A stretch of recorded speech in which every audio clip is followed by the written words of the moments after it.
Housing options tend to be on this side of the city. Now, if you look at that big body of water straight in front of us down there, that area is called Darling Harbour. Now, Darling Harbour is where I'd recommend to go out if you are looking to go out at night. To go to some nice restaurants, they have live music every night down there. Yeah, it's quite nice down there. That is also the site of the Sydney Aquarium and the Madame Tussauds Wax Museum. Now we are partnered with both of those, so if you bring your ticket from today down there, if you are planning to visit them, you do get $5 of discount, so it is worth doing that if you do plan to go down there. Now, Darling Harbour itself, there's also a place on the opposite side of the harbour if you're looking for very typical Australian food. There's a place called Hog's Breath Cafe, which is very heavily Australian themed restaurant. So if you want sort of like the quintessential down at Darling Harbour, that battleship is actually a museum, so you can walk on that, as well as they kind of have in the war with us. Now it flies both the Australian and New Zealand flags on it at all times. We actually realised that after the bridge was completed, that the New Zealanders actually put their flag about 5 centimetres higher up than the Australian flag. So, you know, a bit of a prank that they played on us, but we've got kind of a big brother, little brother sort of relationship with them. So, yeah, we kind of pick on each other a lot. Right next to the bridge itself, there is an area called the Sydney Fish Markets. The Sydney Fish Markets is the second largest fresh food port in the Southern Hemisphere. They deal with about 15,000 tonnes of seafood there per year. So we've got fresh food markets as well as restaurants down there if you want to get the freshest seafood. My only warning is, as I said, there's about 15,000 tonnes of dead fish down there. So you can stink a fair bit down there sometimes. So yeah, just be careful about that.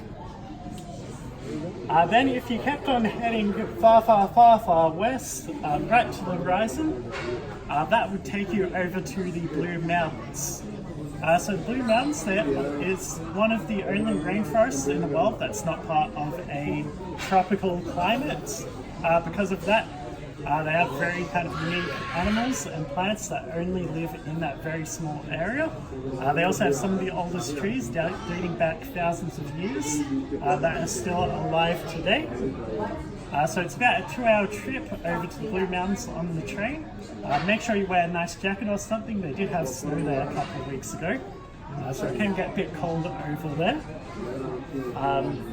And they also have a mine cart that drops straight down into the valley, into the rainforest. So if you like your roller coasters, that can be pretty exciting to go on.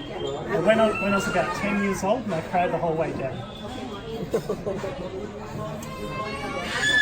But yeah, does anyone have any questions about anything on this side or anything else in Sydney at the moment? The Hog's Breath serve like Australian animal food, like crocodiles? Yeah, they do have like the crocodiles and kangaroos.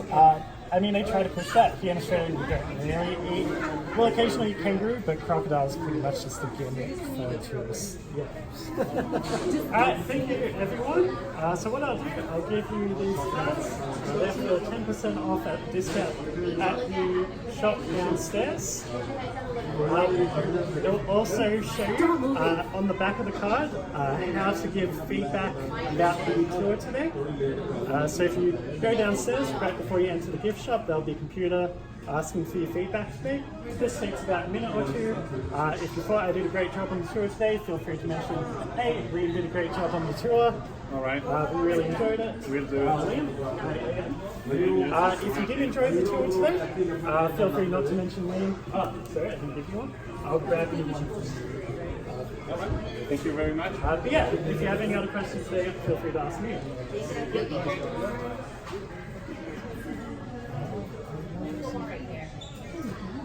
That was really good.